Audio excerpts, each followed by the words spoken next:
The second type of loop we're going to discuss in this chapter is the for loop. For loops are different than while loops in that for loops are always set up to run a specific number of times, unlike a while loop, which might be set up as an event-controlled loop and could run almost forever if the event that you're looking for never occurs. With a for loop, you always specify how many times the loop is going to run. So let's first look at the syntax of the for loop before we look at our first example. We'll do that up here in comments. We start off with the keyword for, and then open parentheses. And then the next thing we do is we initialize a loop control variable. And I'll explain how that works in a moment.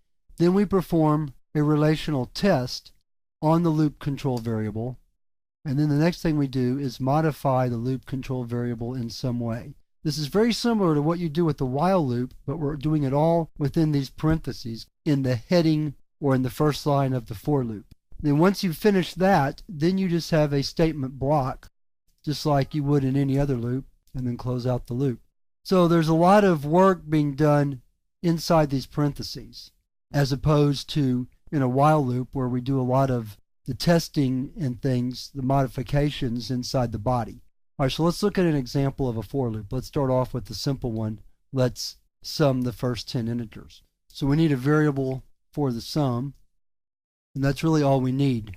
Here we can say for int I equal 1. I is our loop control variable, and we're initializing it to the value 1. Our test is while I is less than or equal to 10, and then our modification is we're going to increment I by 1 each time.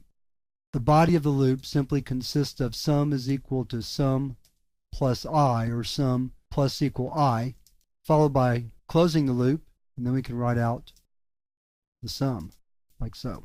Let me scroll this down a little bit so you can see the parts. So again, I is the loop control variable. We initialize it to 1 since we're going to sum the integers 1 through 10. Our relational test is I less than or equal to 10, so the loop is going to run while I has a value less than or equal to 10. And then to make sure we get to the point where the loop will stop, we increment I by 1 each time. In the statement body, all we do is add I to sum, and then at the end we write out the value. So let's run that program, and the sum is 55. Quite simple. For loops are preferable to while loops when you know exactly how many times the loop is going to run. So while I could write this exact program as a while loop, it makes a lot more sense to write it as a for loop. So that finishes up our introduction to the for loop.